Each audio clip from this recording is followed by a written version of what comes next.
Hello and welcome to the Alternative Podcast. Today we've got Chance Garton on. He's got his own podcast called InnerVerse. So we'll leave all the details of that in the description. Chance was looking through your website and we came across the term Conspirituality, which is the first time me and Cam have come across it. We thought it was a really cool term to use. So my first question is, how does Conspirituality align with you? Oh, wow. Yeah, that is a fun word. I love to play with words, break words down, to talk about the alternative word as well at some point. But I'm sure that I didn't coin the phrase conspirituality.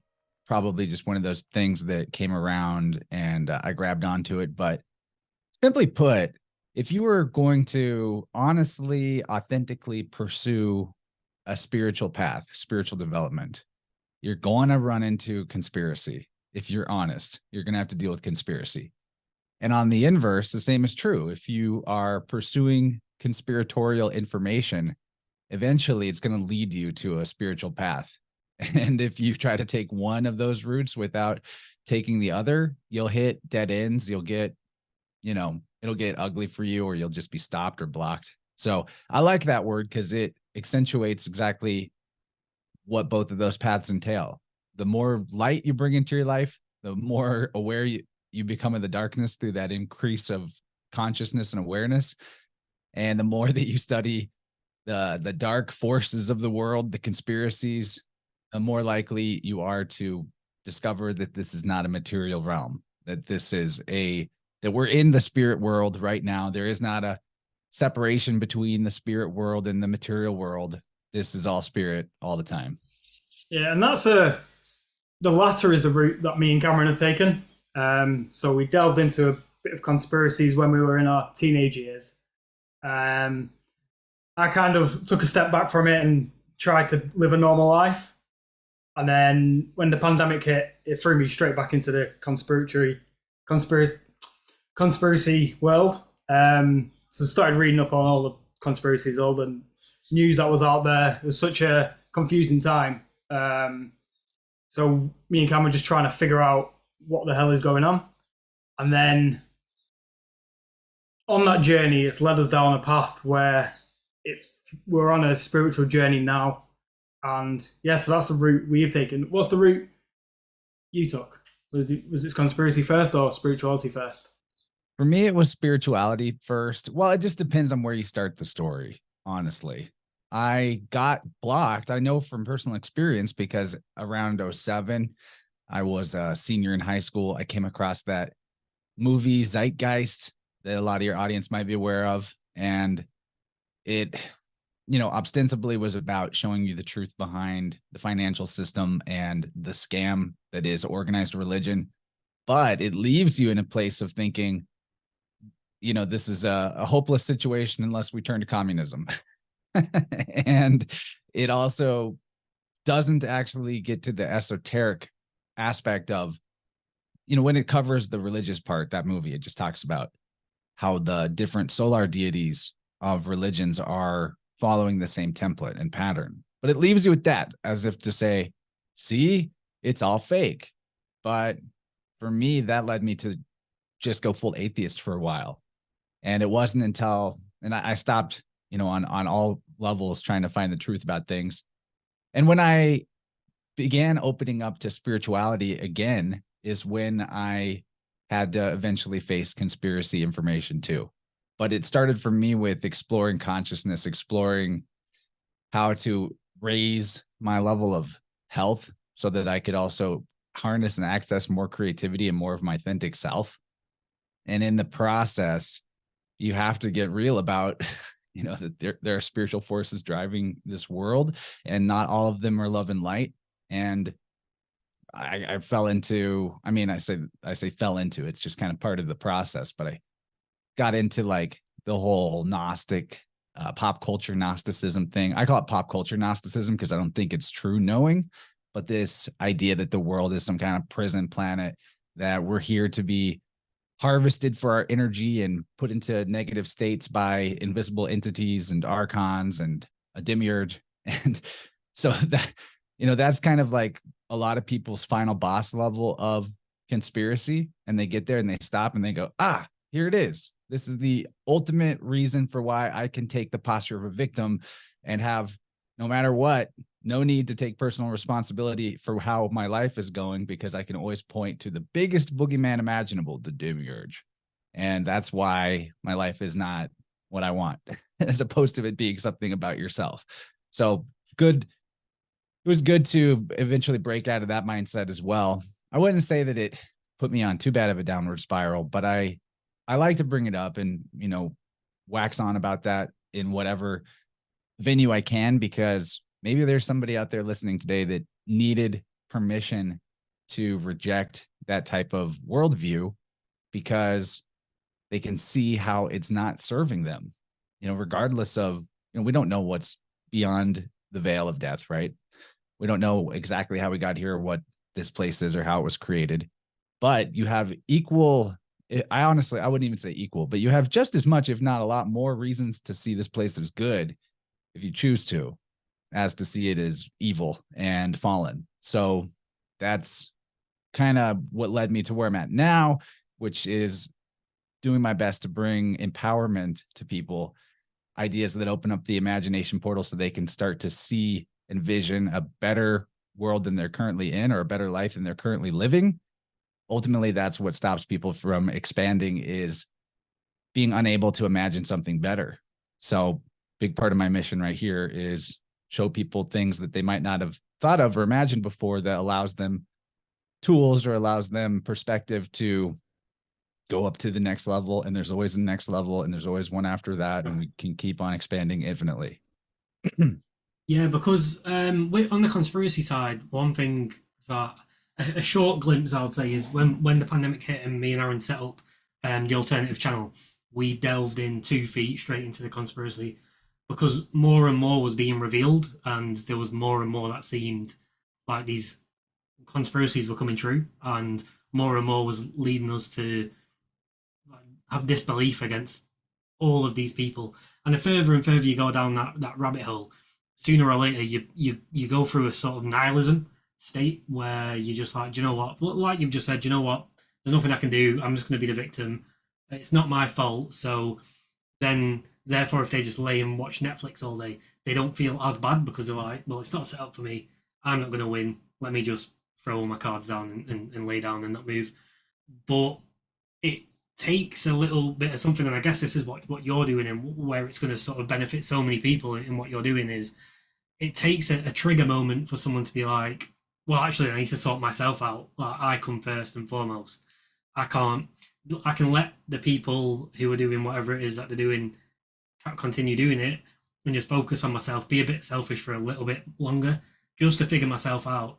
And then once you sort of pass that hurdle, then all you can really do is help other people around you, and the benefit you get from that just keeps multiplying and multiplying and multiplying. Totally. There's what I call the psyop, is a big conspiracy that's been running for thousands of years, which is that selfishness is evil or wrong, and that the best individual, your biggest hero, is the one that lets the crowd destroy them for a self-sacrificial reason, that, die for our sins, what have you.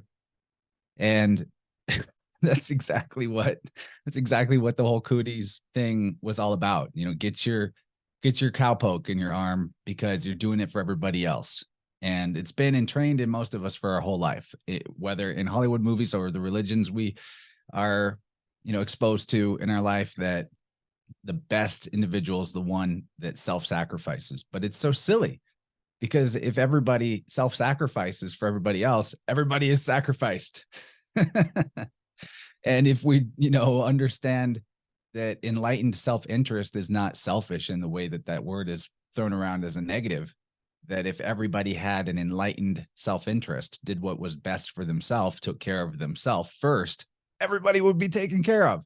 And then a few people straggling or having a hard time, the others would be very equipped to show them the way, because we're not all half dead from letting ourselves be pummeled by the collective all the time. Yeah, that's so true. So, what are your thoughts around organized religion? And I'm asking because a lot of people I wouldn't say they necessarily go down the conspiracy route, but they just see the world in a negative manner, and they just turn to organized religion as that tribal instinct sort of way of thinking, and then that sort of just takes over their life, and then they're committed then to Christianity then for the rest of their life. What are your thoughts around that? I have so many thoughts around it. It depends on what angle we wanted to explore. I don't think that there's anything wrong with spiritual mythos as it is, but it's definitely dangerous to get pulled into dogmatic systems such as what I just described, this belief in an external savior that's going to lead you to do the same type of behavior of self-sacrifice, or to make you think, as long as I have this belief in this savior, then it doesn't matter what I do and I'll be fine. After I die, the other world will reward me. That's a slave mentality, because you don't think that you can make your life better here, or there's no point to it, or you think you can get away with anything you want because you have the right belief system. All of that is dangerous. The origins of organized religion is one of my favorite topics. We covered this really deep in my show, but the syncretic approach to looking at the various spiritual mythologies in the world as being actually branches off the same tree, or rehashing of the same thing by a potentially worldwide empire or priest class that is erased from our understanding of history, that there's evidence for it all over. In terms of what good there is in organized religion, I think that there is good and bad. There's good with the bad. There's a possibility of community, but that community is not worth much if they're going to, require you to cover your face when you come in, or if they're going to give you untrue or incomplete ways of understanding their own ideologies. What I like about religion is the idea of morality and the idea of a unified, group preference of a certain moral system. I think part of what's hurting society so much is how we've gotten so loose in letting the youth choose their own values. And that sounds like tyrannical at first, especially with all the indoctrination we've received. But there's something very, very slippery that occurs when you let the youth continue to choose their own values, and they keep picking what's transgressive against the current norm.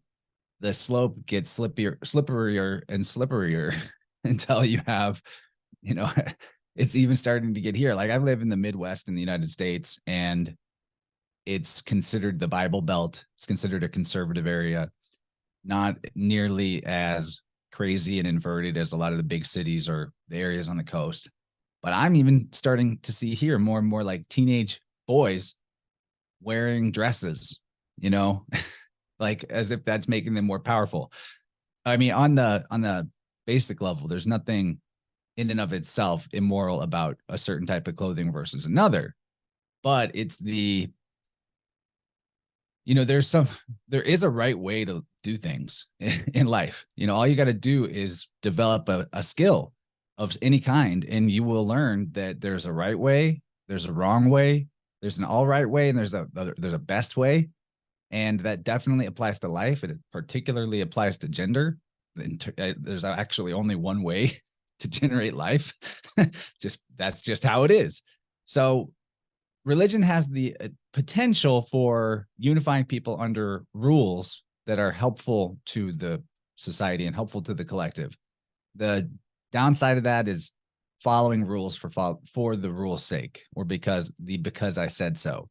The upside is all the things I listed, that you might be able to slow down the deterioration of society by guiding young people towards what the older and wiser folks have discerned is actually working and useful in terms of a way to live your life. So yeah, I could just keep going on and on, but you just let me know what you want me to wax on about next. Well, yeah, no, that's a fucking great explanation. What do you see? Because obviously, religion as a whole is sort of on its way down quite a bit. And it's because, like you've highlighted there, the youth are now able to pick their own values rather than have a book sort of tell them what their values are, which again doesn't, as you've highlighted, doesn't really work when you allow the youth to choose their own values. What do you see the future holding? Something's got to replace religion to sort of organize the mess that those who aren't choosing to follow a religion are now in. What do you see the future holding there? Have you guys heard of I think it's like a Hopi prophecy about the bifurcation of humanity, the splitting of human beings? So I'm paraphrasing here, but there's something people bring up. The Hopi Native American tribe, there was some prophecy amongst them that in the future, humanity would actually diverge into two different societies that were so polar opposite that they were almost a different species. And I do actually see that happening right now. And what is going to rise up to replace religion? I mean, it might just be a different understanding of the religions. That can be fine. But mostly it's there's going to be the 15-minute city dwellers, the heavily medicated, heavily entertained and distracted wage slave type. That's going to be one society.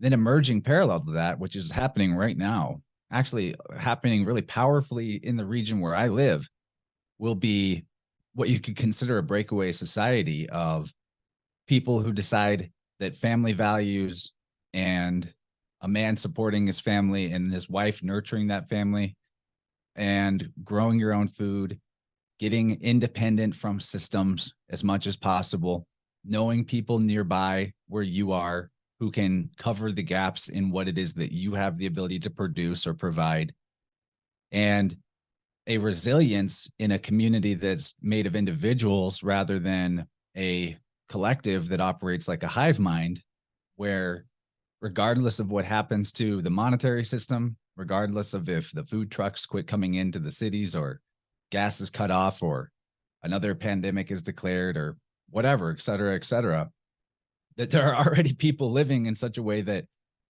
all that could go away in a snap of a finger and they would be fine and they would just keep on and they would continue to exist in a very healthy way, living off their land, with their families and their nearby community.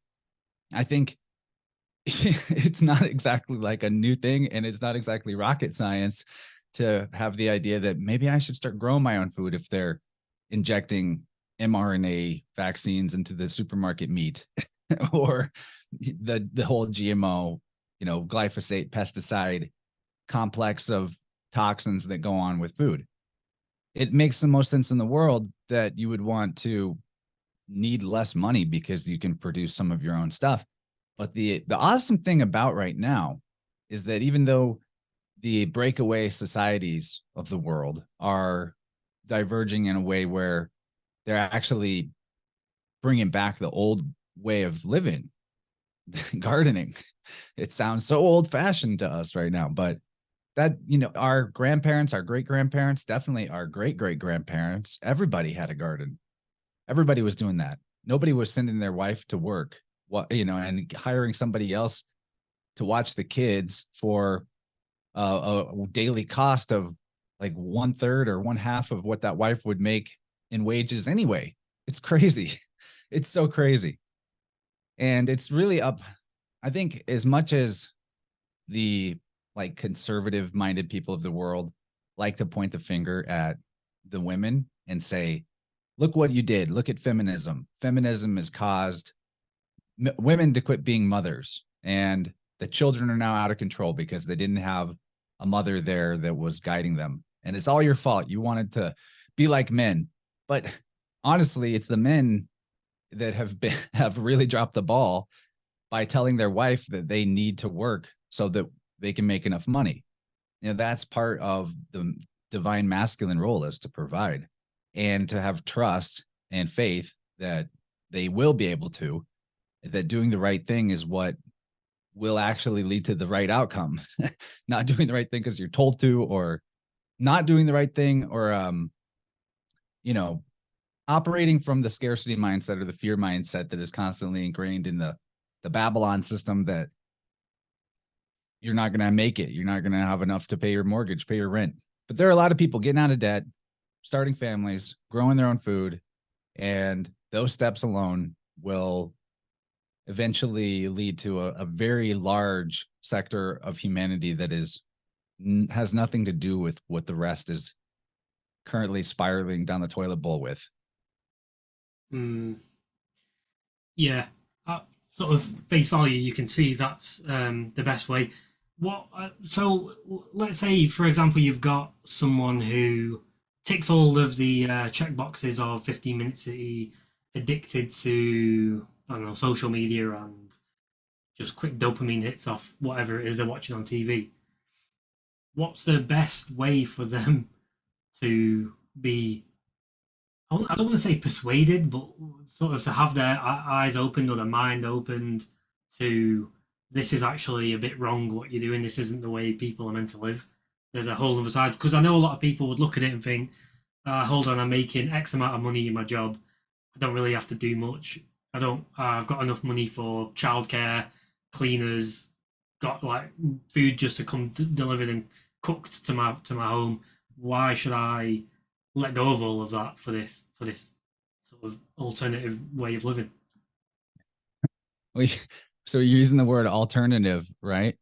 But isn't the way of living that we're talking about the native way?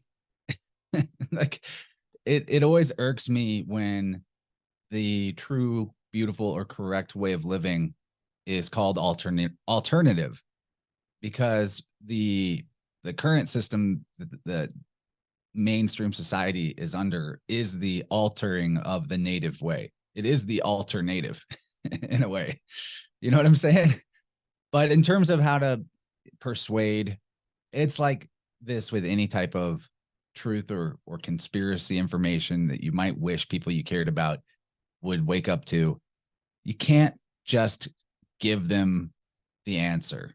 Unfortunately, people will reject that. They'll have all these preconceived notions that you just listed, like, I'm making so much money, I've got this status, whatever it might be.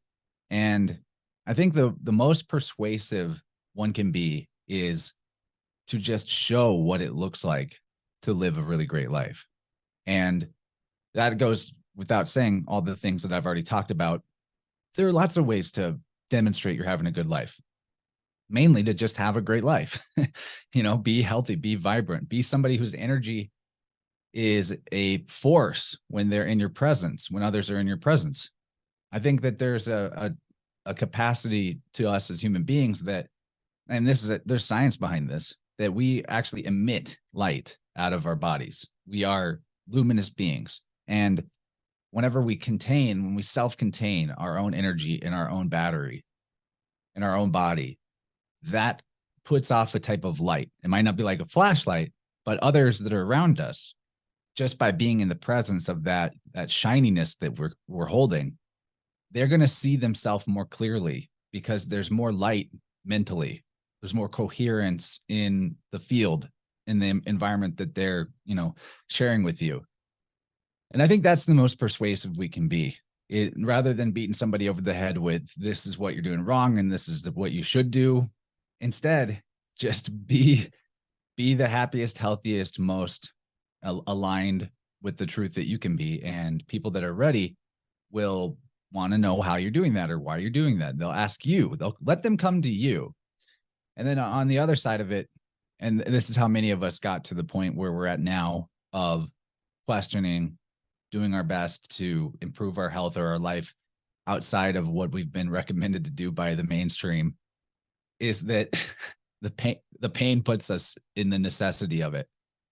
The guy with the 6-figure salary working at a corporate soulless entity, all of that, eventually there will be enough pain that is put onto that person from the way that they're not aligned with how nature would operate if they were to, in the way they're living, that they either die or they have to do something different. They have to start asking questions. So life is awesome like that.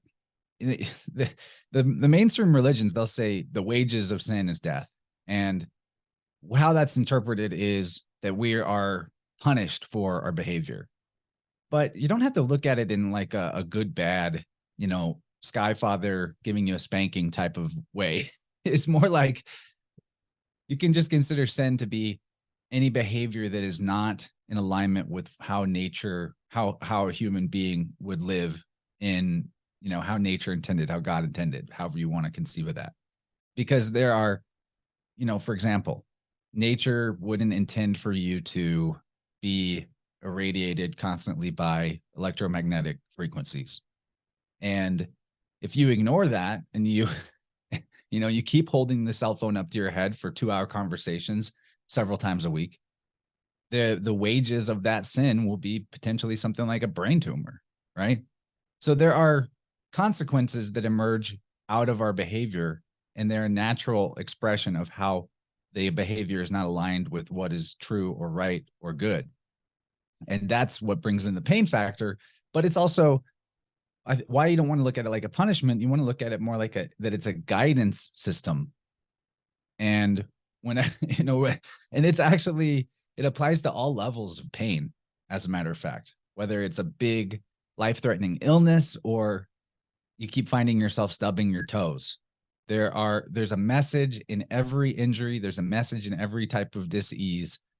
That's largely what I seek to teach people through how I talk about the biofield, the human energy field, the anatomy of it, that whatever malady may befall your body, whatever discomfort or disease or injury, is not something that's just going wrong randomly and chaotically.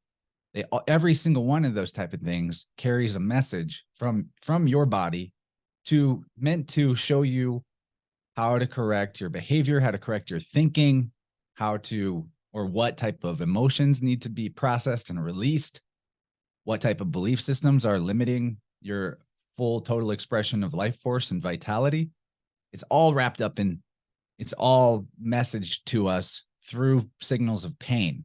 And again, the mainstream and the pharma model is suppress, repress, numb it out, cover it up, put a Band-Aid on it, whatever the case may be, take the pill.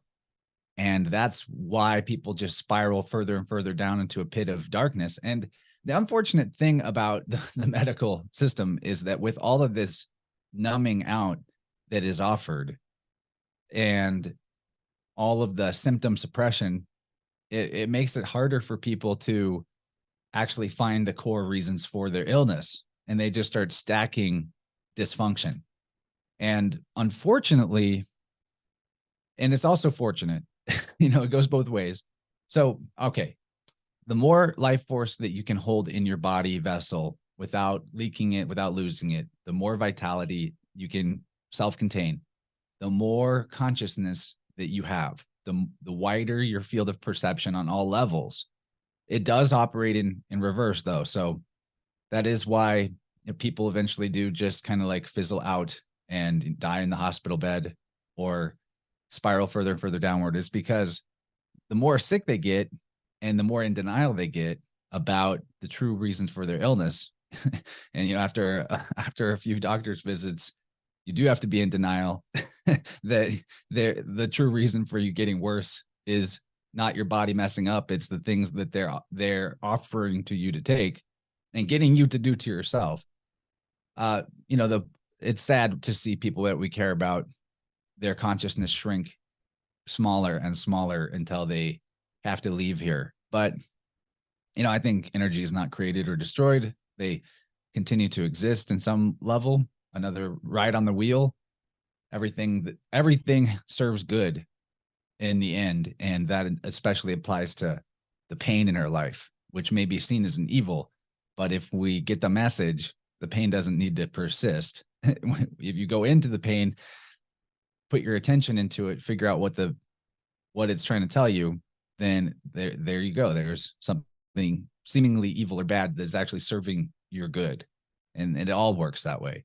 That's why I'm an eternal optimist, that even though evil is present in the world and evident in the world, it all, the biggest conspiracy theory, the last conspiracy theory is that everything's going to be all right. Everything is good in the end. So, what do you think happens once our physical bodies die? What's your theory on that? That's a way above my pay grade. um, Yeah, you must have some theory or thought about it. yeah, I think it probably is one of those depends on the individual type of situations. I'm totally convinced that some element of us goes on after death, to whether we return to the one mind, one consciousness that everything separate is emergent out of.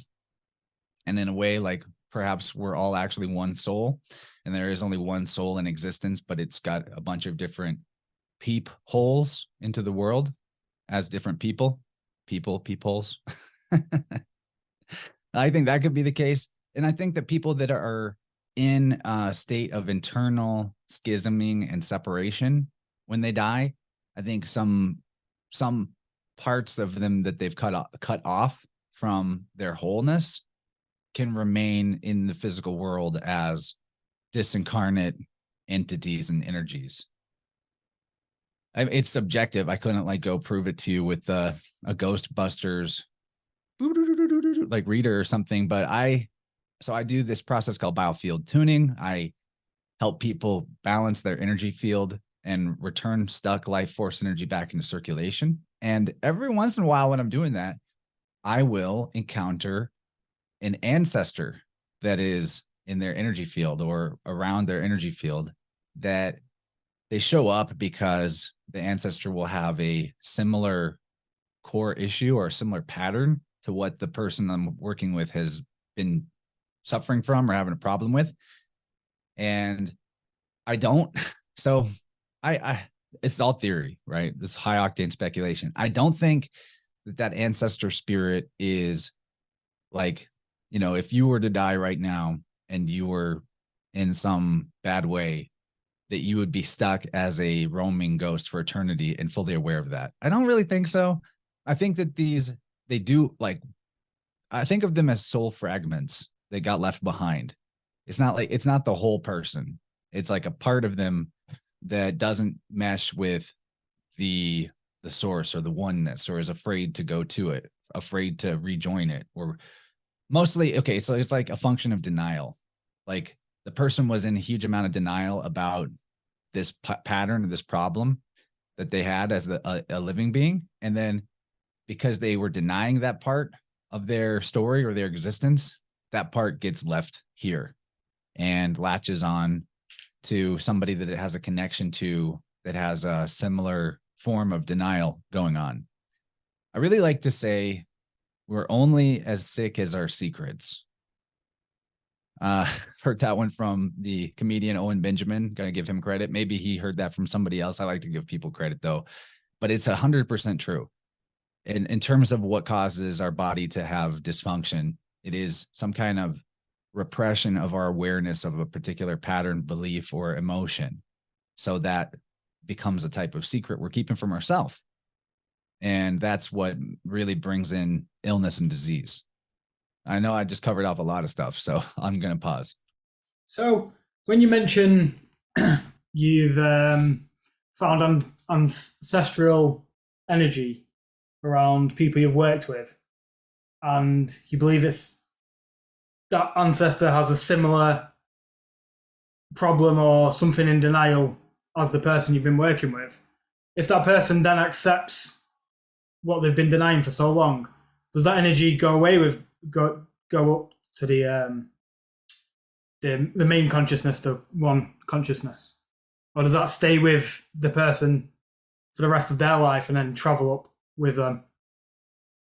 So what I do is I get the client to assist me with offering light and acceptance and love to the fragmented ancestor energy. And so we just resolve it that way. We invite it to return to the oneness or return to source. And depending on the situation, that's easier or more tricky. but eventually you can always get it too. But then after that, that doesn't necessarily like cure the client of their issue right away, but it removes a big blinder that they had on about it, is a way to think of it. Like, because I'm sure I'm not the only person that has wondered, in the religions, they call this like grace, the grace of God or providence. But what is it? What is the magic secret that allows somebody to take personal responsibility, accept the truth, and align with it versus stay in denial, reject the truth, be afraid, be in victim consciousness? Like, to me, that's still kind of a mystery.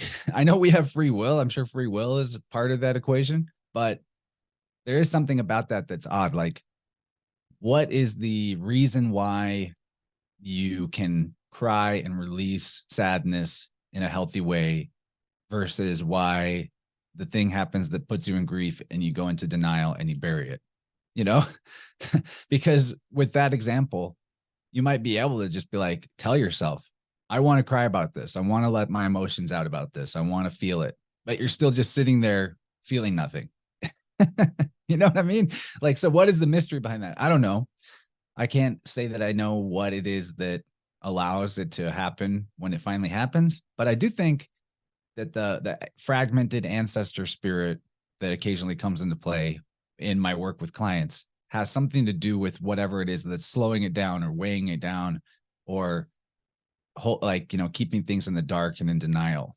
I think that's part of it. And so whenever we remove that issue or heal that ancestor's fragmentation and send them back to the source, then the whole situation that we're working with for the client and their individual life becomes illuminated in a way we can understand it better. They can see it better. It's kind of like, sometimes to understand a concept, explaining the concept isn't enough. You need a allegory. Like, see, here's a story that tells you the same theme, but it's a different story. Do you get it now? And so it works like that too. It's like we get to show the pattern from a new angle, a new version of it, whenever we go over what the ancestors' problem was. And then that helps them see how that pattern has been going on for them. And then they get a heightened ability to exercise their free will about something that maybe they thought was just who they are or a part of their personality or just how life is. And that's what really matters, is getting behind the conditioning so that you can exercise free will and have a choice again. And that's especially tricky for people that are really locked into thinking, this is how I am, or this is what life is like. But there's always free will underneath all of that type of stuff. Does it also include, for example, we all been brought up to watch Hollywood movies, TV shows, which show you certain things. For example, you see a lot of death, you see a lot of murder on entertainment. For some wild reason, it's become like a norm. And then if you were to go in the street and see that same thing, you wouldn't be as upset because you're like, well, yeah, I've seen it a million times before.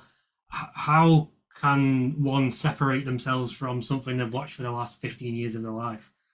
And if they ever come into that situation in real life, they'll just be disengaged from it completely. They'll be like, I'm not bothered about that at all. I'm asking that because of what you've said there. There are certain situations that I've been in where I'm like, I'm supposed to feel some emotion here, but that emotion's not kicking through. And I can't help but think I've been manipulated not to have that emotion because of what I've been watching on TV or what I've been listening to in music. Tough question. There's it's a two-edged sword with media. And like, in some ways, I actually have a positive perspective on it with the negative in balance, right? So yeah, maybe it's true that seeing all the violence in TV would desensitize you.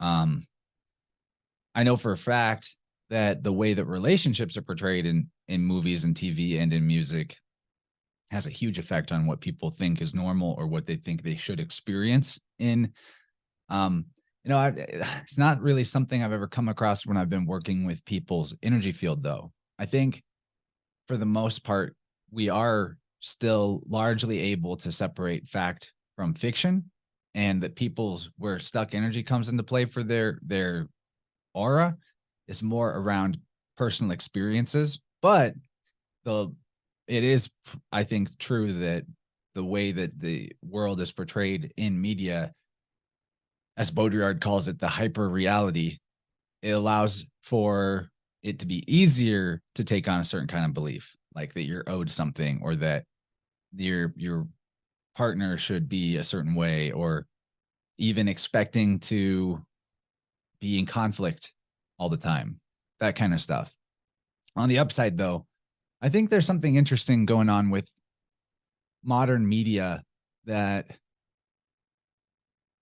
when we are taking in on these stories all the time and experiencing in a vicarious way stuff that we would not be able to experience in our life, especially fantasy type experiences, there are possibly like karmic lessons that can come through that vicarious experience that we take through the screen, that might allow us to have actually a positive resolution on certain beliefs.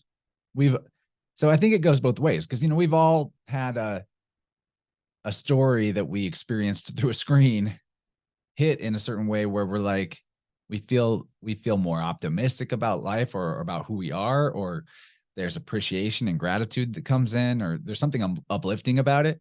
So I don't think it's all bad. I think even stuff that's made with a negative intention on the producer level, because the nature of mass media requires a lot of creative people putting their skills together to make something, that when the imagination is exercised in such a huge way by so many people together, stuff is gonna sneak through that came from the divine realm that they didn't even know they're putting in there, and it's going to resonate with somebody exactly when and how it needs to, for them to have something positive about it. So hopefully that answers the question, but I think there's good and bad to it, honestly. I like the fact that you weigh up both, but you lean more towards the positive spin on most things. It's very reassuring to listen to, for sure. Um, so going off what you've just sort of mentioned on creativity, what sort of how important is creativity in someone's life for their spiritual journey? How helpful can creativity be to help you on your path? It's the top most important thing. Because first of all, if you want to align yourself with the creator of all, or with source, or with God, or however you like to consider that, whatever the origin is, then you got to start being a little more original if you want to be aligned with the origin of all. And I think that's what's missing from mainstream religion, is that creativity is not part of religious experiences for people. When in fact, I think that the only true, authentic spiritual path is to create, because that's how you start to learn and understand what the archetype of the creator actually is. So, for me personally, my life felt very empty, shallow, and devoid of meaning until I started making art in my 20s. I had a huge hole inside myself, and it clicked that that's because I'm just consuming, I'm not creating. That was a long time ago now. And I started with big pieces of paper and Sharpies, and making very unskilled and not very beautiful, attempts at drawing and making things. And that branched off into a lot of different type of skills and creative pursuits that I just did for the sake of it for a while. But what's cool about that is you're exploring of skills that are just fun or interesting to you will converge into giving you a skill set that makes you unique and sets you apart, and gives you an opportunity in the world to bring all those together to offer something different. And one of the reasons why I say all the time that creativity is the most important element of a spiritual path is if you're for sure dedicated to improving your skill at some creative pursuit, if you are seeking to be able to more clearly manifest an idea into a body, create a body for an idea without losing things in the translation, it will eventually necessitate you getting healthier. There is a wall. You know, some people try to high jump over that wall with substances and you know, temporary fixes, but it doesn't carry you all the way. You know, maybe you don't have the energy to sit and paint for the time that you think you need to put in to complete a project or whatever. So you start taking stimulants or some kind of abusing some kind of drug. And it might get you there temporarily. It might simulate what you need, but it's not going to, you know, it's going to affect the art in a way. You know, it's not going to translate perfectly crystal clear from the idea into the form if your consciousness is thrown off by whatever it is you're trying to use to compensate for the deficiencies you've got. So that's, I think, a big takeaway for people is that getting into, even if it's just like on a hobby level for fun, start making something and start trying to get better at it. It's like an old adage that if you can master one thing, then you will understand mastery in all things, because there is a order of operations. There's a math or a divine harmony, a ma'at, to creation that's evident in the zodiac, in the cycle of the seasons, in the cycle of gestation to birth to infancy to childhood to, you know, and on down the line there. And this goes back to what we were saying at the beginning. There actually is a right way to do stuff. There's a right way to live. The great thing about the right way to live is that it's basically complete and total freedom, except just don't do the stuff that is anti-life. So, you know, that's how you can understand what is a right. What you have the right to do is like anything that isn't wrong. So that's how truth operates. Truth is beyond our ability to describe. It's huge. And that applies to right, what is right. And so you can only comprehend it by what it is not. So you just eliminate the things that are not truth, that are not good, and then everything else must be good and true, which is most things. It's why the good far outweighs the bad in life. So yeah, if you're pursuing a creative skill and you want to actually get better at it, you're going to have to get healthier at a certain point to translate your ideas more clearly. That's just part of it. And then that applies to the sweet spot in life is when you're making it up as you go along. That's what the flow state is. And you know, that really applies to energy work, like energy healing. It's a hurdle that some people have trouble getting over, where they think, I need to be certified, I need training, I need whatever the modality is, I need it to be laid out in a step-by-step process, exactly what to do.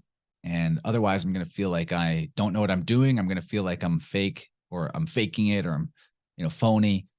But eventually, if, you know, like whether it's somebody who's learning to paint from being taught and then eventually has to just take it up on their own without a teacher, or it's a person involved in energy medicine who eventually has to start figuring things out on their own because no one can teach them past the point where they're at.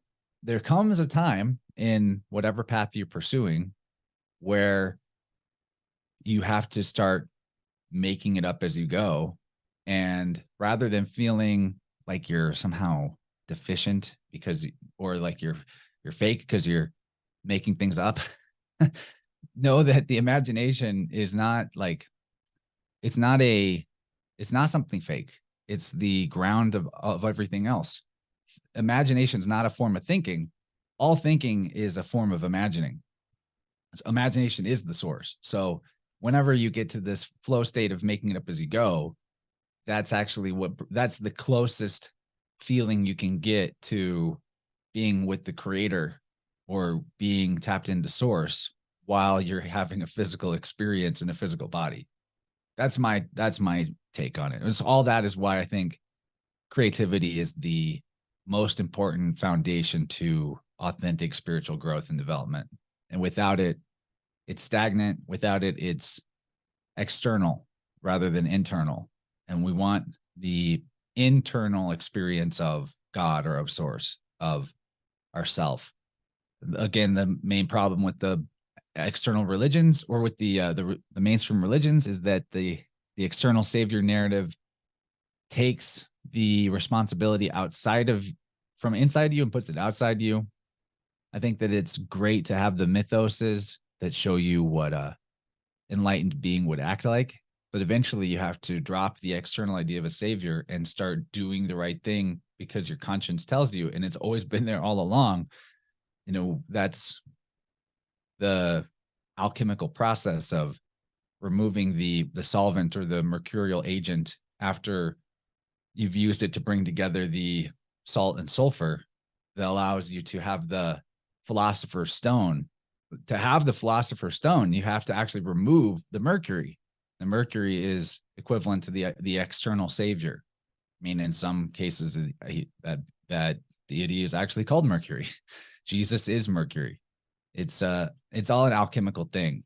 So, there is a step in the process of alchemizing, of the marriage of your two sides of your masculine and your feminine, your salt and your sulfur, that an external savior or a mercurial agent is helpful in that process.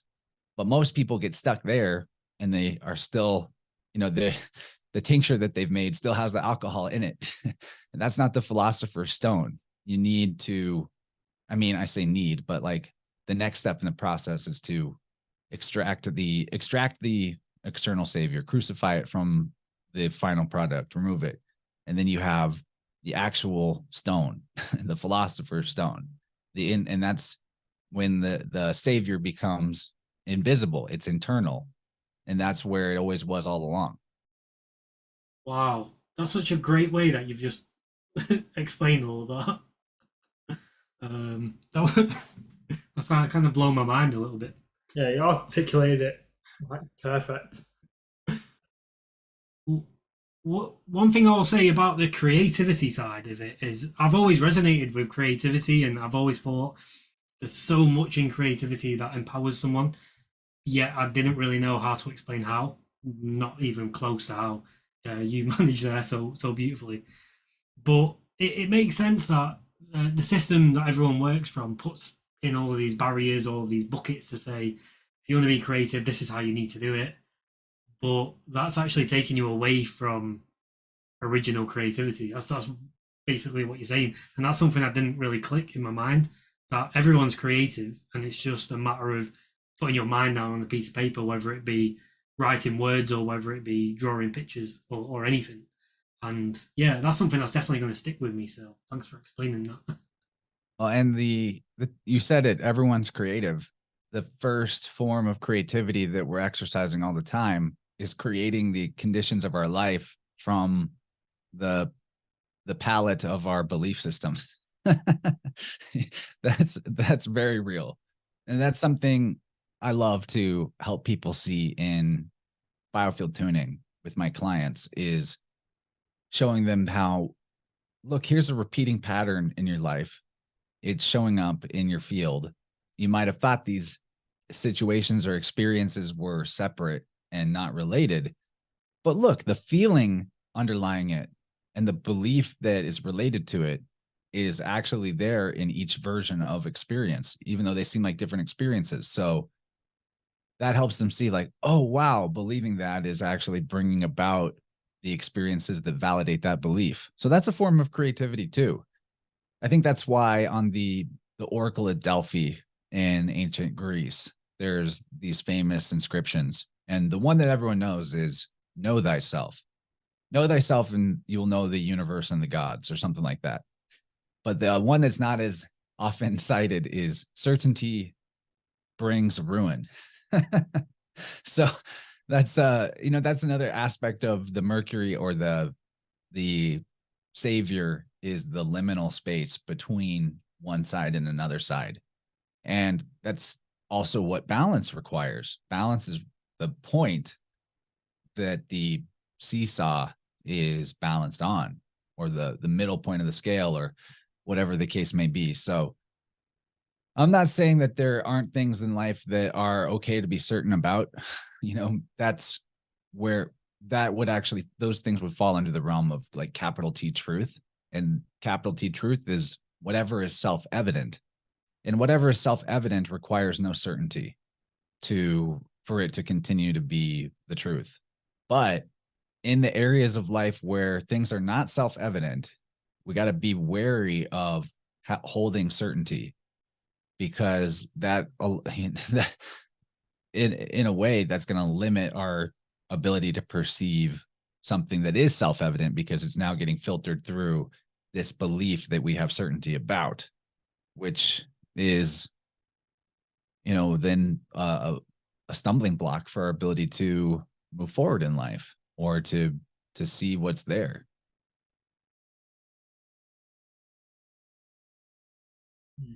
When you mentioned earlier about making up as you go along, that's something that's really resonated with me, in the sense,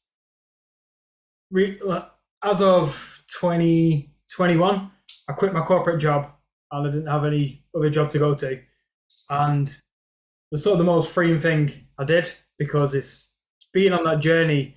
It sort of taught me that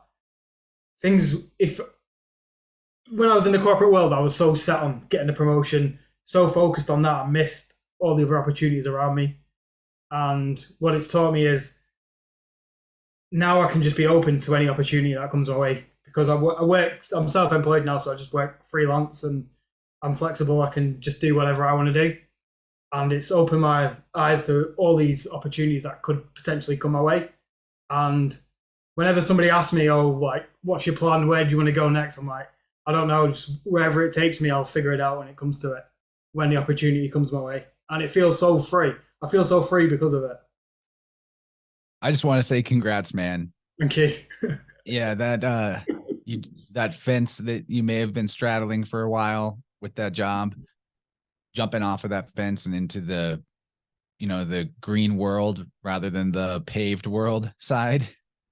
A lot of us have struggled on that fence, straddling it for a long time. I myself straddled it for a long time, but what you just said it better than anybody ever could or needs to, is that when you finally take the leap of faith, that's when the unseen forces, that which you don't know or have any expectation for, can start to come in and guide your path, or be the wind in your wings, however you want to consider it. That the opportunities will show up, but you have to take the first opportunity before the next one can show up, or maybe there'll be a few at a time. But my point being, you're not seeing all of the possibilities when you're locked into the I have to do it this way or I won't make it of the job that you didn't like, or that didn't resonate with who you truly were. So congrats on that, man.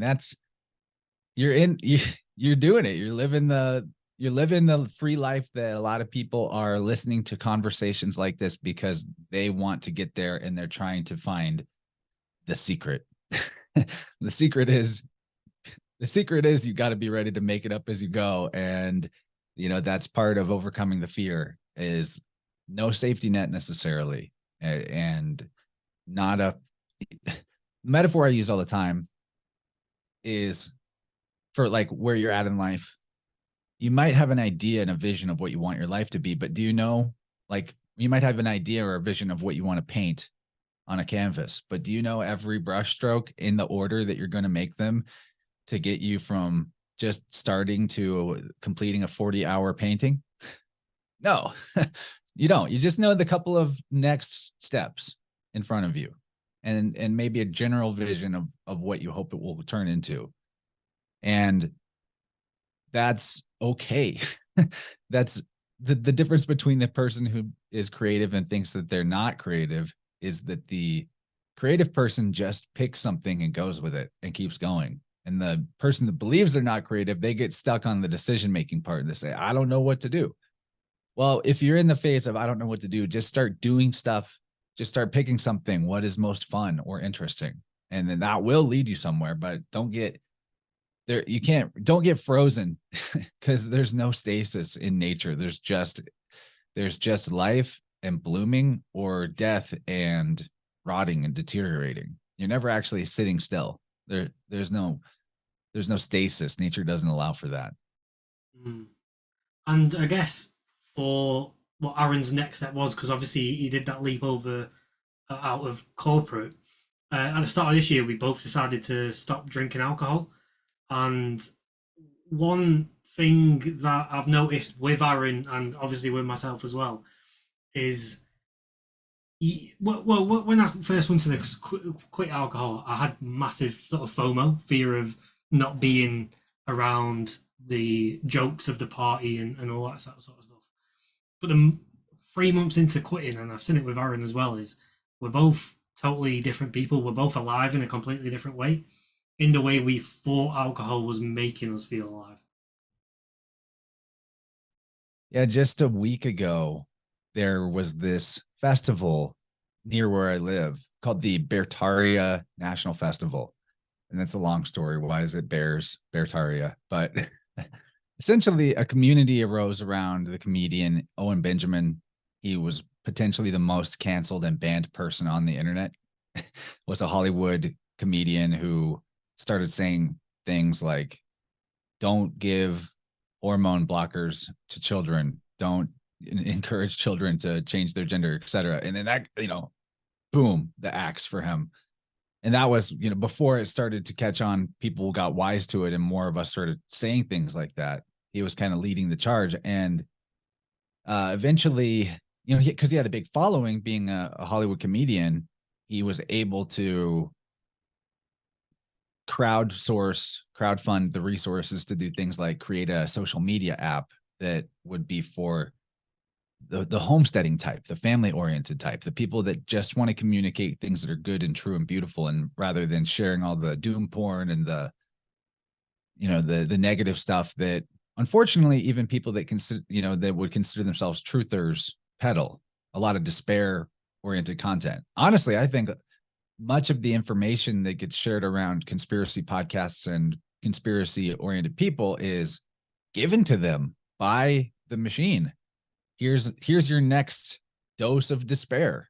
Here's your next reason why you can't do better in your life, because here's the next thing to blame it on. Or here's the next thing to obsess over to distract you from what you could do to actually improve your life. So I really love Owen. His comedy is great. A lot of people maybe can't stomach the type of humor he does, but that's fine because it makes him like a bouncer that prevents the easily offended types from coming into this larger community that has emerged out of that app. And now they're able to do festivals. They crowdfunded land, and we had this festival last weekend. I don't know how many people were there. I'm just gonna guess maybe like 1,200, something like that. And nobody drinking, nobody on drugs, everybody having a great time, including some people who do occasionally drink, who were marveling about like, I thought this was going to be boring. I thought this would suck because it's not serving alcohol, but I just feel really good. I feel really good. What is this? And I can remember what happened last night. All of that.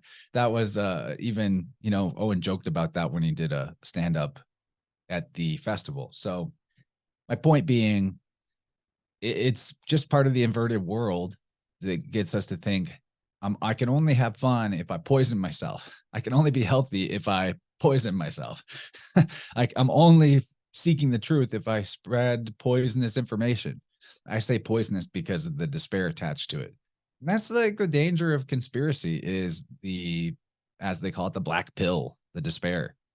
And it doesn't mean that there aren't wrongs being done in the world, but in terms of social media and sharing that type of stuff, do you ever find it ironic that it's the so-called conservative side of things that are most quick to share like trans related messages or things that look at the left is doing, but it's basically like free promotion. Like the joke is the Hunter Biden laptop you know, and all the gratuitous pornographic stuff that was apparently on that laptop. You have a bunch of like ostensibly right-wing or conservative people or religious people sharing this around, literally like sharing porn on Twitter with each other and saying, look what they're doing, look what they're doing, they're disgusting. But like, you now just made someone else look at that. Like, did that really help anybody?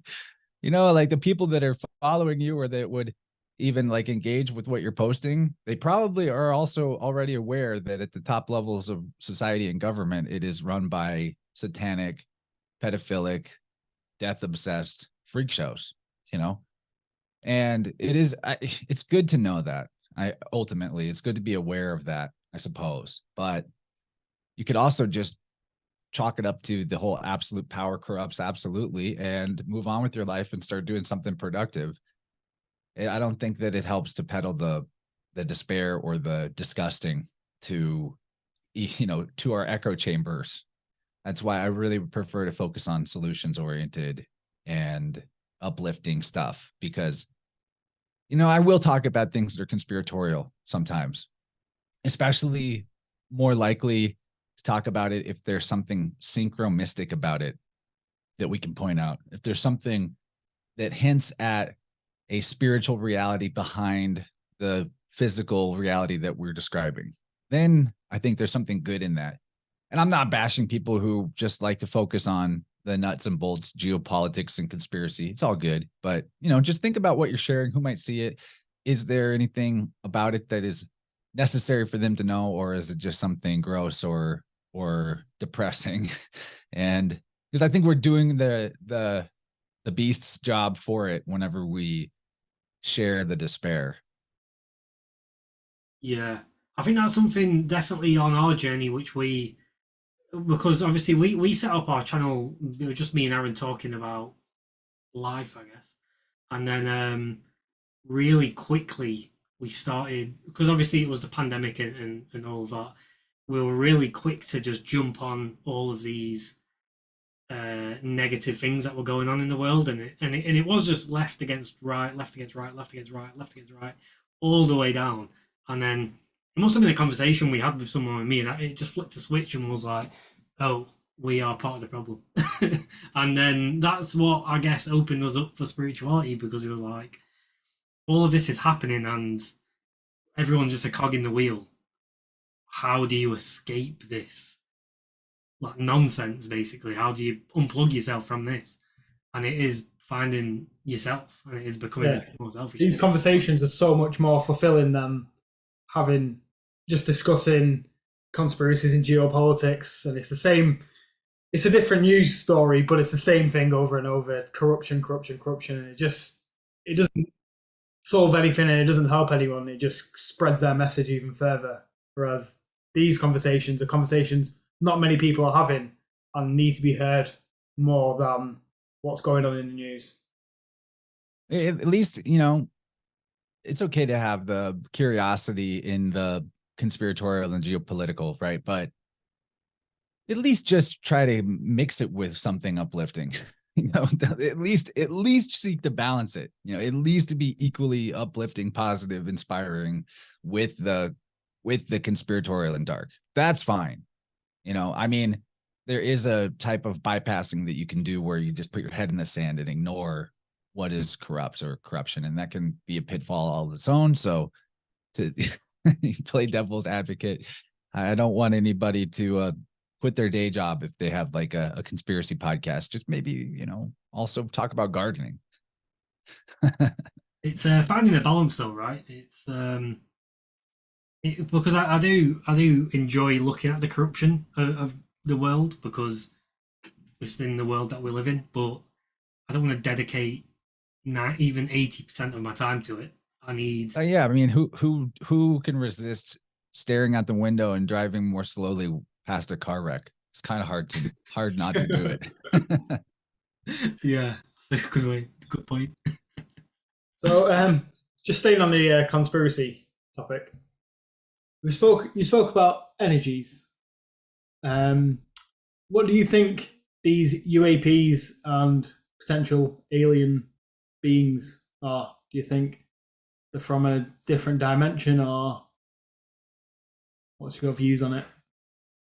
Or do you think it's just smoke and mirrors from the government and a lot of? I'm a stickler for words have meaning, so I don't think that there's such a thing as other dimensions, because the word dimension is just a reference to a measurement of scale. And the dimensions we live in, when people say 3 dimensions, height, width, length, they're all connected to each other. And if that makes sense, they're all an aspect of the physical object that is in front of you that you're measuring. So there are only other dimensions beyond those 3 conceptually in the abstract algebra and math that physicists purvey as being some kind of science. And that, so like what I'm saying is, like, most of what is called science is actually just mathematical models and simulations with no basis in reality, especially astrophysics. I don't know where you guys fall on this particular conspiracy, but I've yet to see any evidence that I live on a spinning ball flying through an infinite void. There's actually a lot of evidence to the contrary. I can't tell you I know what the realm that we exist on is, but like at this point, to me, it's like we were playing opposite day in school, and everything that they taught us was actually the opposite of true. So, with that being said, why I bring that up is because with the craft people see in the sky, that phenomenon seems to go back really far, really, really far, not just to recent times. There's the similarities between abduction experiences people have that mirror the fairy folklore of, say, Ireland or other parts of the world that have a similar type of folklore. So it would be silly for me to wave my hands and dismiss it all and say it's nothing. There's something going on. I mean, I myself have seen UFOs, or UAPs, I guess is the new word for that. Like one time, me and 2 other people, we were sober at the time, we were camping, and it was on the day of a total solar eclipse. And that's why we were camping. We're in a region where we'd be able to see the total eclipse in 2017. And from a few feet away, we're sitting in our lawn chairs, and from behind my vehicle, a beach ball sized glowing white orb just rose up from behind my car. And we're all like, whoa, look at that. And then a couple others rose up, and they all flew around, and then they merged into one, and then they split apart again. And then like 30 seconds later, they just zipped away and flew off behind the tree line out of sight. I have no idea what that was. No clue. But there are a lot of interesting theories out there. I really like Dr. Gregory Little. He has a recent book that with Andrew Collins, where they cover a lot of subjects. But one of the things that was fascinating about it, and I had him on my show last year, I believe, to talk about, was the possibility that some of what people are encountering in terms of unidentified objects in the sky might be plasma life forms, plasma-based life forms. And I think that could possibly describe, I wouldn't say explain, it's not like we understand it, but that could describe what I saw in the experience I just recounted. There's an effect. You guys familiar with the piezoelectric effect? Okay, so this is a piece of quartz right here. Quartz is silica. It's used in all kinds of electronics. It has an information storing capacity. It has an electricity conductive capacity. And maybe most interesting is the piezoelectric effect that occurs. That refers to squeezing. When you put pressure on something like a crystal form, it actually generates an electric charge. So as I'm squeezing this quartz, I'm actually generating a low voltage electricity in my hand. So that right there takes a little bit out of the woo-woo out of the hippies that are always, have crystals around. I happen to use crystals quite extensively in my work with energy healing, and I just have them all over because they bring beauty to the environment. So that alone is a good enough reason. But there's actually an electricity to them. And there's something you can do that's very bizarre, where if you fill up a bathtub with water and then have some quartz crystals in the water, and you turn off the lights in the bathtub and you start scratching like two crystals together under the water, it will actually light up the whole bathtub. And the light that illuminates the tub will light up the room like a lamp, which I know it's crazy. It's just silica, just quartz, right? So what that infers is that it may okay, I got to explain a little more now. So as I've been talking about the energy capacity for your body, that the more energy you can hold without losing it, the higher level of consciousness that you are able to experience, the wider your perception of reality becomes. And my take on that is that energy is synonymous with consciousness. That, like water, when energy goes into a container, the consciousness of that energy holds the shape of its container. So that's in a nutshell, right? We'll just leave that at that. But if you have, and we do have this, especially where I live, if one of the main minerals under the crust of the earth is quartz, and it is, but is especially where I'm at in my region, it's everywhere. There's tons of it. And then you have the pressure, the weight of everything in the land and above ground pressing down on the crust of the earth, pressing onto these crystals that are in the earth. That means that there's an electric charge being generated, a piezoelectric charge, by the very layering of the way the ground is. And so if that's the case, maybe there are seismic events, or maybe just there's like a static continual electricity effect that's going on that is generating a type of energy field that could possibly manifest if it, retained that energy with some consistency, that pressure was consistent, that would actually form in the sky above us, just like the light in the bathtub front effect. Because what is the atmosphere? Well, it may not, you may not think about it this way, but it's actually water. It's not just oxygen. We're underwater right now. It's just less dense water. So hopefully people realize there's a lot more to what I'm saying than what I've managed to explain in this short explanation, but that there could be one of the things people are seeing in the sky. I wouldn't rule out that there's also types of craft that we don't understand, or maybe even other types of intelligent organisms that cohabitate this realm with us that we just are unable to perceive, or they avoid us. All of that is possible. But I think some degree of what people see, and maybe what I saw that day when I was camping during the eclipse, could be a type of energetic intelligence that is generated by this piezoelectric effect of the ground and the crystal underground and the water in the atmosphere, all kind of working together to create a consistent energetic pattern that thus experiences itself as a type of intelligence or consciousness with some type of agency in the world. Is that all making sense? Yeah, it makes me think of obviously ancient times, and I don't know where your sort of knowledge is at with ancient civilizations, but It's a huge fascination of mine. well, that's great because I don't know how to explain this. Well, let's just say, for example, the pyramids were built, which are super heavy, which would be putting some sort of pressure on the earth. But then there's a lot of uh, there's a lot in what you're saying that could benefit some of the answers to how they managed to use energy back in the past.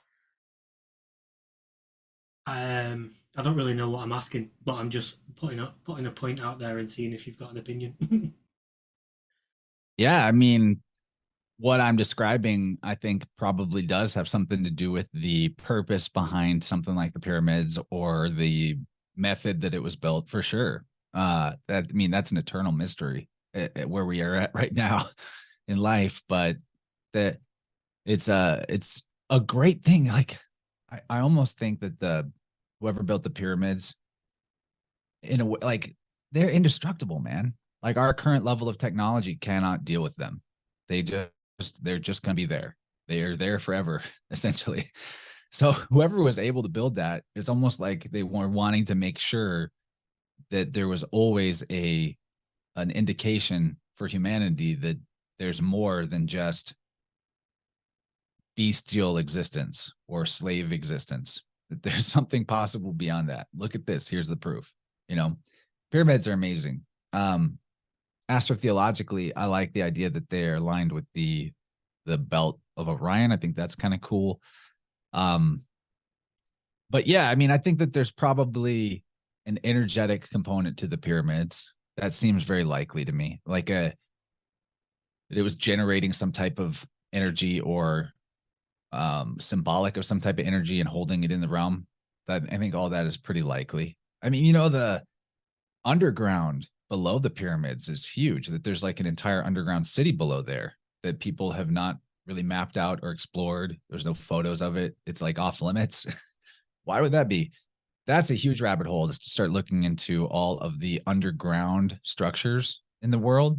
And that, that opens your eyes to some major possibilities. Were they always underground? Were they built underground intentionally? Were they buried by some type of event?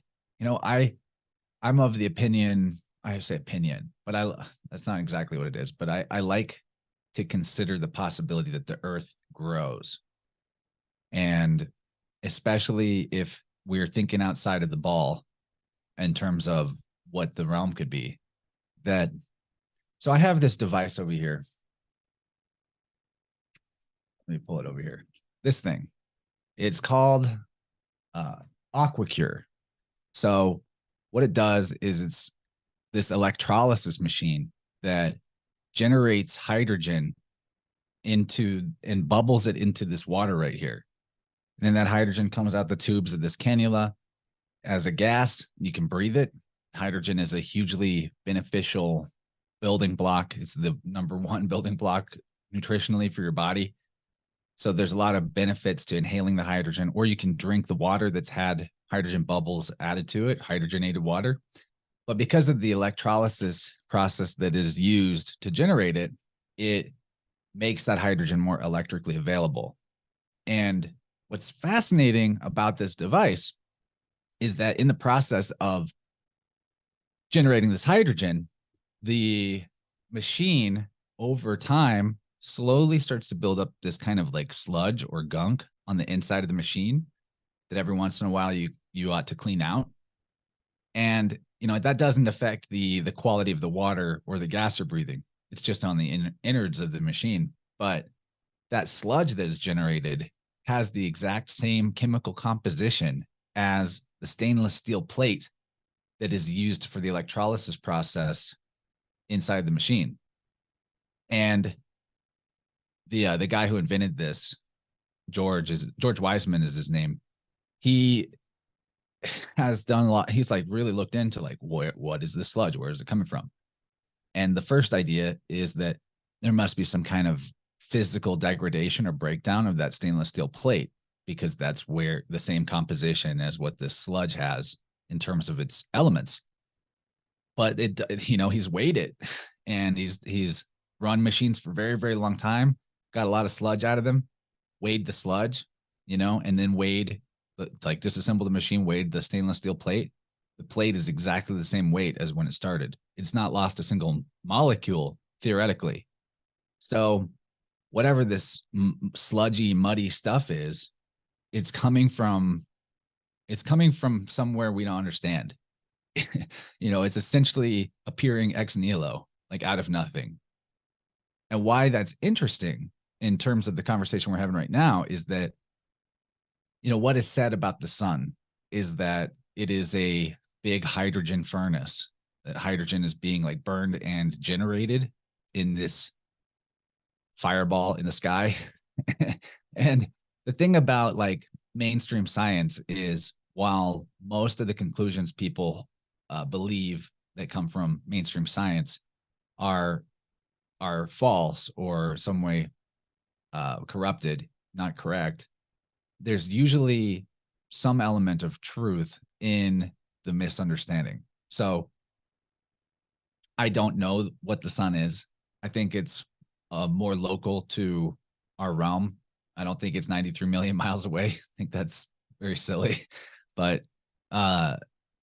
if it is some kind of big hydrogen generating thing, you know, there could be something similar that goes on with the Earth and the sun periodically, that maybe like an electrolysis type, a big electrolysis event. So why I'm thinking this, I need to back up even more. All right. So if you look at the whole system of Earth, sun, and moon as a type of battery, or like a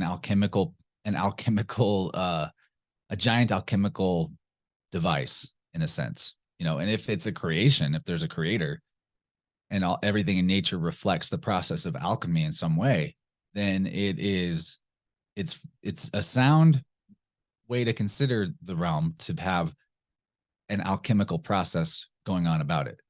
So to try to keep this simple and also not get above my depth in terms of my ability to explain it, the sun and moon operate as like a cathode and anode in an electrical sense, that is cycling the energy of our realm as if the realm itself is a big battery or a big container or reservoir of energy, which it does seem to be.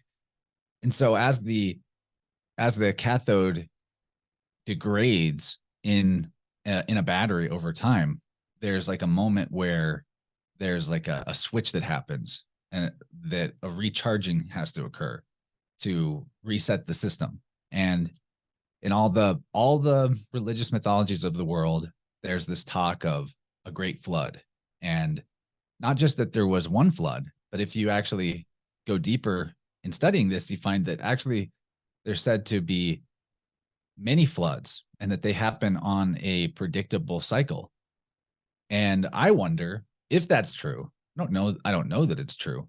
But if that's true, what if the battery that is our realm has to go through a type of recharge through an electrolysis type process? Like, you know, my joke about it is like God plugging it in to charge it, you know, like charging his phone. Then maybe in that process, some type of, you know, similar to this aquacure, sludge is created. And that sludge is ground. It's new land. And if you just all of a sudden put in a big ton of new mud and sludge and ground and land into the world, then it would make sense that that would actually offset seas and oceans and lakes and things. And maybe even water is generated in part of that process and not just pure sludge. You know, maybe there's an electricity reason that we can understand the mechanics that possibly create a flood of sorts. And what makes it a reset is that when it's all over, the battery that is the world is fully charged again. And, you know, maybe life forms get bigger, the way that if you had more nutrition, more hydrogen in the system, you know, our bodies would be bigger, plants and animals would be bigger. And then as the battery degrades or wanes, maybe life gets smaller and things start to go extinct. There's so many more elements to this, like the fact that soil can hold the record of information, of genetic information for life forms that don't even exist as living beings anymore. And that, you know, when the conditions are correct for a certain organism, even if it's extinct, they sometimes will just pop it. They will just come back into existence in a way that we don't understand. And the simplest way to see this for yourself is with compost, and how compost, even if it's like sterilized, that if in a self-contained container, that compost, as it degrades, or as it decomposes, thermophilic bacteria, heat-loving bacteria, will appear in the compost that were not there before. as if they're just spontaneously generating out of nothing. And so I know I've been all over the place with this particular weave, but there's so much more mystery to the realm and so much more possibility that even all the environmental crisis fear that is pushed out, which is mostly bullshit, except for the ways that we're poisoning ourselves and poisoning our environments, that is real. But like nothing, there is no end of the line. We're in an eternal self-regenerating construct of some kind. And so, you know, we might hurt ourselves in this present moment, but nature always balances the scales. God always self-corrects the system. And so we shouldn't be beating ourselves up for hurting the environment. We should just stop doing things that hurt ourselves, and that will also equal stopping the things that are hurting the environment. But especially not be afraid of the doomsday that is constantly predicted and never comes, over and over and over again, whether coming from scientists or the religious type. Yeah, I like the way where you said it was like God's plugging in a charger every time, and then the flood's going to come in and wash everything away, recharge, and then nature gets to go again. Well, that could be why all this stuff gets underground.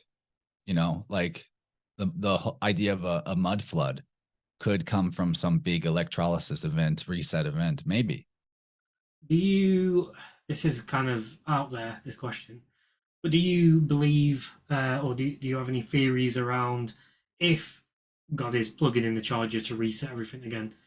Do you feel like there's a goal in mind why he or she or they are plugging in each time to say get to the goal? And I guess like our civilization in comparison to the ancients that we know of and speak of today, we're a little bit closer than we are. So when we get our reset, we'll get to go again, and hopefully the next ones don't take our path and they go more of a path of the ancients.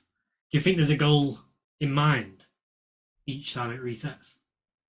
That's another one above my pay grade, right? But what it does help in terms of coming to a philosophy that has a resonance with truth, or like that feels like it has the ring of truth, means that you want to be able to find examples in the natural world that you can see and point to that reflect whatever it is that your theory is. And that's what gives a theory any kind of credibility. So the idea of the yugas, or the world ages, the golden, silver, bronze, iron, and then reset, right? There is a resonance to that in the cycle of day to night and summer to winter and back again. And it's like a fractality where the same process is, there's only one process that nature operates in, and it's what you could call the alchemical process. And it's just a matter of dimensions of scale, or time, scope of time. The smaller cycle embedded in a medium cycle, embedded in a large cycle, embedded in an epic cycle. So the why, the why to me, if you know, if it was up to me to answer that question, I think it's because without, you know, because existence is all that exists. And if you ask me what the meaning of life is, it's life. Life is the meaning of life. And why this destruction and regeneration cycle occurs, to me, seems like it's a way to ensure that life goes on. Because if there wasn't a mass die-off of vegetation with winter, there wouldn't be any room for new life to emerge. And if, for example, in a human life, if we never died, then there would be a point where we've experienced everything to experience, basically. You know, there would be a boredom, or there'd be a nihilism, pointlessness to life. I think that on the simplest level, the best answer I could give about the purpose of the reset and the destruction and regeneration cycle is to allow the wheel to keep turning, allow this playground of spirits to continue to exist, so that, souls have a place to experience existence rather than just being in an abstract realm of pure mentality. Yeah. Oh, and since you've got fascination also with ancient civilizations, here's a question which I'm asking more and more people. Still yet to get too far in it, but what are your thoughts on Antarctica? I've never been, but the like the accounts of the seafaring peoples of longer ago, before more modern times, the first people to try to circumnavigate the world, for example, Antarctica is described not as a continent at the South Pole, but it's actually potentially a elevation shift, like a wall that keeps the oceans in place. Like, you've heard of the ice wall, right? Yeah. So I think that that's what Antarctica is. It's a giant wall of ice that encircles the part of the world that, or the part of the world that we know about and exist in. But I don't know that. I've never gone on a boat and gone to Antarctica or tried to sail around it. But when people try to sail around it, they find that the accounts are that it's a much, much longer journey than what the map would make you think when you look at the Mercator projection. So I don't know. It could be there. It's all speculation for me. So I don't know what Antarctica is. I think it's interesting that so many elites, if you will, go to Antarctica at bizarre times. There could be something to that. There are stories like Admiral Byrd's account of going past Antarctica or the ice wall, and that there's a civilization further out there.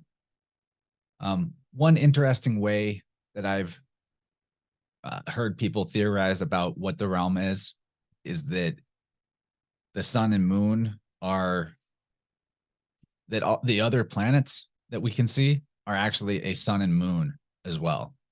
And that beyond Antarctica is a wider, further out world, for lack of a better word, that that is boundaried between our realm and it with Antarctica, but that realm further, the next ring out, has Mars and Venus as its sun and moon, and that it's a bigger realm. It's farther from the center, so maybe things are more brutal or like lower consciousness there. Maybe, I don't know.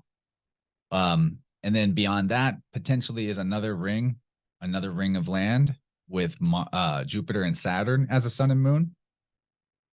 And so if any of that was true, I don't know, but if any of that was true, it would mean that the North Pole is actually its own ring that's an inner ring inside of our ring. And potentially that the North Pole, that realm, because you're not allowed to go there at all. All the major powers in the world have a treaty that agrees to keep everybody out of the North Pole. Why is that? I don't know. It's suspicious. There's a huge amount of control around Antarctica and around the North Pole.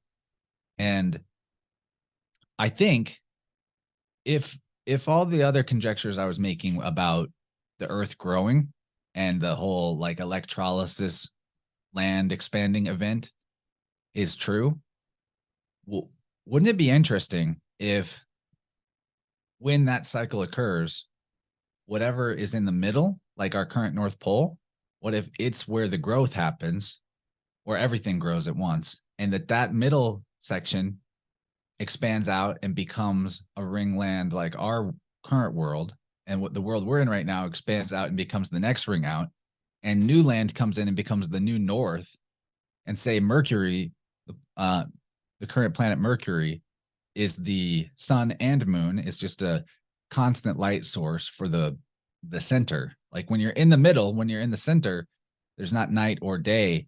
It's eternally morning or eternally dusk, depending on how you look at it, optimist or pessimist. and that maybe, maybe part of that, whatever that event is, that reset event or that expansion event causes the luminary that's in the middle to split into two and become a sun and moon duality system. All that is totally just huge hypotheticals. But if I was going to pick a theory about the world, that's my favorite one. I think that's the most interesting one. And there's something about it that just feels right or feels good to me. But I honestly, I'm not claiming that I know, but that's a fun one. Yeah, obviously, well, I don't think anyone knows, but yeah, what you were explaining, it's the first time I've heard that theory, so that actually did feel good, and it does feel more realistic than maybe 75% of the other theories that are out there. But yeah, um, yeah, or another way that I look at it is as the North Pole sort of shrinks, a new one comes out and pushes us, and we're like a ring, and we push out further. But that's sort of what was going on in my mind. Yeah, that's what I'm trying to describe. Yeah, Oh, as a ring, and then it just flows out further. Yeah. Right. Yeah. All right. Well, I was on track. Yeah, it's something that you can wrap your head around. I love speculating about Antarctica because you can sort of just let your imagination go and try and figure out what is actually there. That's what, like, because it's so unknown. We don't know what's behind it, if there is anything behind it. Like, what are there any beings behind it? Are there any other civilizations? So I think it's a really good thing. But if there were those other rings of, other worlds, what if the next ring outside of ours is what they're talking about when they say we're going to go to Mars? Because that would be the land where Mars was the sun and Venus was the moon. What if these beings or these UFOs that are coming over are coming from the further rings out, just over the world? Yeah, extraterrestrial, extra terra, extra land. It's in the word. And Venus actually does a phasing cycle like the moon does. We can't tell with our eyes, but with the telescope you can. That Venus actually does like a crescent, a half, and a partially full cycle, just like our moon. So, like, why would that be? It's worth considering as part of the possibilities. This has literally just opened my mind up to a completely different theory I was never even thinking about. I guess that's the beauty of being creative with our minds. If you want to join it back up to what we were talking about earlier. Yeah, man. And it's fun. It's fun, being in the place where you don't know and you can use your imagination is a lot more fun than being on a tiny speck of rock flying through an infinite emptiness with no meaning. That's one of my favorite things about changing your cosmology. And the ancients all had cosmologies more aligned with the kind I've been talking about. But ultimately, when you look at the place as a creation, and when you look at the order and the pattern of it, like, for example, if we were, there's so many reasons not to believe in the whole like globe, NASA, outer space model, right? Tons and tons. So I can just pick and choose a few that I like. But first of all, when you study astrotheology and the constellations, you have to start asking the question, well, how come the records of these constellations from thousands of years ago, everything is still exactly where it was? If all of those stars were suns and they were moving about at different speeds and we're moving through the solar or the galaxy at whatever bazillion miles an hour, how come all the constellations are exactly the same in our night sky? Like, that should be a game over. Just that question alone should end the entire model that is pervaded by mainstream physics and science. That's enough. And I love that whenever you get off of the whole ball globe model it also really invigorates the idea of astrology. And there's a lot of people that are into astrology, or even astrologers, that do believe the NASA cosmology. And that's fine. That, like, we don't need to fight over cosmologies. Although I've noticed that the ballers do get more defensive and feisty, like to fight for it, which is typical of things that tickle your cognitive dissonance. But if we're just one planet amongst infinite planets and infinite stars that are suns with planets around them, it really devalues the idea of astrology, in my opinion, because it's like, so does every planet have astrology based on the way the constellations show up for them? Or, like all of that question, it just sort of, I don't know, it just makes it all feel weaker. But the truth is, when you study astrology, that there's definitely something to it, like majorly something to it. it's a thing. How well we understand it and are describing it is that varies. And I think there's always more to learn about it, but it's factually true that people's chart describes their life and their personality. And then it doesn't take much investigating to see that that is the case. It's one of my favorite subjects on my show, is looking at things through the lens of astrology. It's a way of bringing a mystic perspective to whatever it is you're talking about, and digging in to find hidden gems of information about whatever the subject is. Yeah. There was a video I was watching on, I think it was on flat Earth theory, and basically it's not really about flat Earth what I'm about to say, but the way he explained science and the way science works in modern day, and it also drips into our educational system, because both systems sort of are together, I guess, in a sense. But what will happen is, if you look at it like a brick wall, and years ago, the first sort of scientists who put forward their scientific sort of findings is like the foundational block. Then what will happen to the next generation, the foundational block of bricks? Then what will happen to the next generation of scientists is they'll only go off that foundational block of bricks and then build on top. So at the moment, we've built all this way up, but it's only going off what other people have discovered, but there's no one else building new sort of blocks anywhere in this field anyway. I know in other fields there's new discoveries happening all the time, but that's sort of our problem in the whole system, is that we're building these blocks off other people's findings, but we're not wanting to question their findings, because scientists don't want to discredit any other scientists, which is a really sort of negative way of working, because what's wrong with being wrong, right? Yeah, that's what science is supposed to do, is challenge the established idea by bringing evidence that disputes it. And that's back to the thing I said, certainty brings a ruin, is that at this point, the whole scientific establishment is a pile of smoking rubble, totally ruined, because it's built off of these flawed axioms and theories that are assumed and taken as certainty when they never were. Like, when something is a scientific theory and never can be established as a provable law, the longer that it stays in the realm of theory, the more likely that it is rotting and false. And yeah, that applies to so much. Like, look at the whole allopathic medicine system that is causing so much havoc in the world.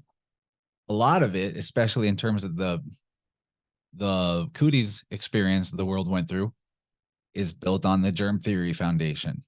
And I think that there's some grabble in the whole, like, dichotomy between germ theory, terrain theory, in the sense that division, or the like, those two polarities are, like, the truth may be somewhere closer in the middle than the extremes. But the way that germ theory and viral theory is described and believed in by the scientific establishment, that is just riddled with holes and has been from the beginning, but they built on that foundation. And now we've got really shaky medicine. And then there's a lot of possibilities to open up to, like, what about the energetic transmission of symptoms in terms of like a mirroring effect that our consciousness does with people around us? Like in terms of why, because the big thing that people will throw at terrain theory as a reason to poo-poo it is like, well, I was around family members who were sick and then I got the same thing they did. And the problem with that is, while I'm not disputing that experience. I think we've all had that experience. The explanation given that it's an invisible little demon ninja called a germ or a virus that has jumped from one person to the next, the experience does not prove that theory. There are, use your imagination. There's other possibilities as to why that would happen. And that's as far as I want to go on that subject. But like, it is not it's more of a victim mentality to think that there's invisible little demon ninja germ viruses waiting to jump you at any time and mess you up. That's definitely like a looking at the world in a very negative, dark lens. And I think that the main thing missing from mainstream medicine and health is the consciousness component. Because one thing about germ theory that has some accuracy to it is that on the bacterial side, there are bacteria that can have a pathogenic behavior, in the sense that if you're exposed to like certain bacteria or fungi or mold, it can have a deleterious effect on your health. That's true. But there's a consciousness factor that is totally left at the door. And like pleomorphism in bacteria is an established fact in provable, observable scientific sense, but it is pretty much ignored by mainstream. The best you'll get is a suggestion to take probiotics. But I have personally witnessed clients of mine who we resolved consciousness related issues, undigested feelings of frustration or guilt or just general dissatisfaction about life that is held on to, that by the resolution of that, it actually caused their digestion, their gut biome to change expressions. That just by solving your emotional or belief system in problems, that your internal world, your biome, like the bacteria colonies inside you, actually change form and become something more helpful to you. So it's like that's experiential for me and for people that have worked with me that had those type of problems. It is not, and there was no medicine taken. There was no probiotics taken. There were no antibiotics taken. The only thing that changed was the epiphany that they had and the release of beliefs and emotions that were stuck or causing them to be stuck. And then the whole internal terrain changed like that. So if that's possible, then a lot is possible in terms of, why illnesses seem to jump from a person to a person, aside from the idea of a physical vector of transmission.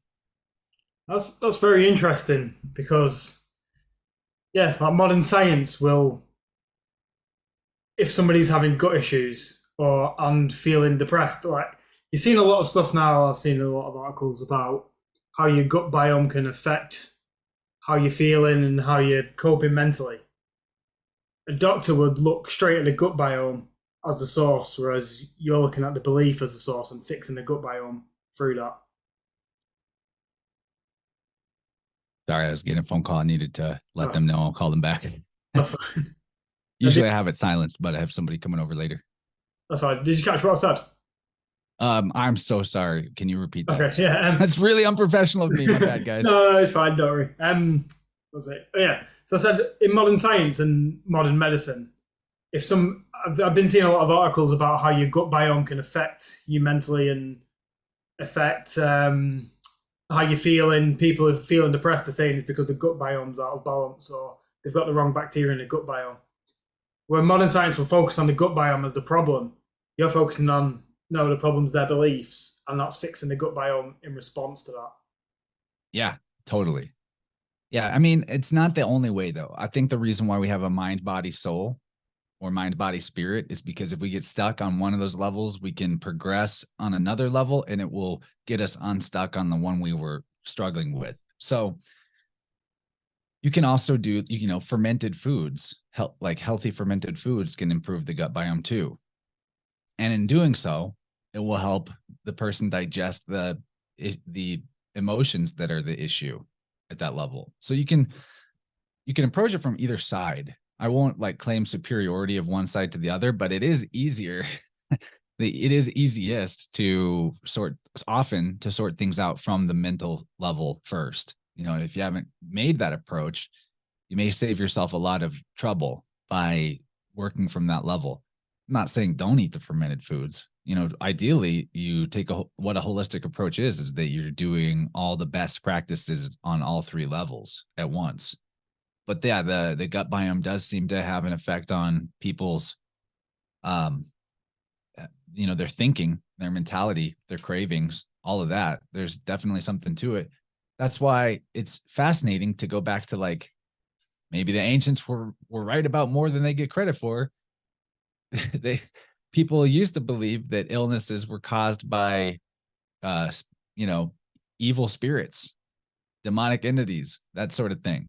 And whenever you think about how these little microscopic to us invisible colonies of bacteria in our digestive tract can actually affect our behavior.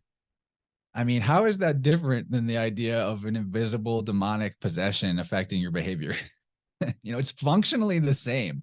So that's interesting. And how spiritual practices, fasting, prayer, things like that were used back then to try to fix the problem. It's not that different than techniques that I'm talking about to fix the problem that are consciousness based. It is very similar. So at the end of the day, we're all using a flawed modality called language to describe the world around us. And so we got to cut each other some slack for our misunderstandings and just align with the people that we know have the same intention with us, which we can tell by the energy that they carry, by the vibe, how we feel around them, what our conscience tells us about them. And then other than that, let's be forgiving of each other for the ways that we maybe misunderstand or don't perfectly describe what we mean or understand what they meant, and just go forward with the people that in our community that we can trust, in high trust communities, that they have our back, even if we don't see things the same way or describe things the same way. I think that's a great way to wrap it up. Yeah. Chance. I had fun, guys. This was great. Amazing. This is really good. Thank you. It's been mind-blowing and just pulling me down this sense of positivity that you just sort of illuminate the whole discussion with. So thank you. Thanks, man. I that's how I like to do it. Honestly, I think that that's what attracts people to my podcast, InnerVerse, more than the information, is the vibe that I do my best to maintain this type of feeling through every episode for as much of the episode as possible, because that's what really pulls people out of the muck, is being able to imagine something better. And that requires like a positive energy, healthy, positive energy. So people can find that at innerversepodcast.com. I'm on all of the audio RSS feed podcast players out there, iTunes, Spotify, the whole nine. And I do a lot of video content for my shows. So if people are into that, YouTube is a good bet. I'm still allowed on there, good at using code words. And I also have a Rockfin channel, which is a lot better overall and supports the creators that are on there. So I love it if people access the content through there. I got 2 shows a week, typically on Wednesday and Sunday. So they either are live or there's a premiere, which means if you catch that at 7 p.m. Central Time, US Central, on Wednesday or Sunday, you'll be able to jump into the live chat, and there's a awesome receptive community waiting for you there to talk about these ideas or your own ideas in relation to whatever we're covering on the show. And Our Telegram community is also a vibrant, happening place. Join the InnerVerse podcast Telegram chat and use that as a alternative to Google searching things that are just going to give you corporate advertisements or poisonous answers. Take advantage of that resource. That community is great. I curate it very, very carefully, like a gardener, ready to weed out anybody with a vibe that I don't like and ban them for life instantly. So, I'm really quick to do that, which means that I rarely have to do it. And it's a very consistent experience with the InnerVerse community of the audience in the ways that you can interact with them, which I think is important, to go beyond just having these type of talks that are in entertaining information, but for you to have somewhere to land after the podcast and people to connect with, that matters a lot. So I do want to see new people join our Telegram chat. And also, if people are curious about what I've been describing with biofield tuning or the biofield anatomy, they want to learn more about how that works, how they might start to train themselves to do the same thing, to detect stuck energy with tuning forks and return it back into circulation for their physical body to improve their health. That is on my website, innerversepodcast.com/sound-healing. So people can see videos where I talk about it in depth in a more presentation style format. And they can figure out how to, from that page, to connect with me directly to get a session going and find out what they can do with that tool and that modality in a one-on-one with me. And it's awesome. I definitely hope to see some new people come get tuned up from this conversation, because we touched on it a lot, but in terms of how amazing that modality is, it's a 2-hour conversation in and of itself. Yeah. So yeah, everything you've just listed there, I will leave it in the description of all of the media channels. So check out the description if you want to access any of that. But Chance, thank you so much for coming on. This has been amazing. It's been honestly so good. Thanks, Cam. Thanks, Aaron. I had a great time. Appreciate the invite. Always love getting to do a chat like this. If you check out more of my stuff down the line and there's a subject that I'm covering that you want to bring to your show, just let me know and we can do it. Yeah, definitely. Sweet. Cheers, Chance. Thank you.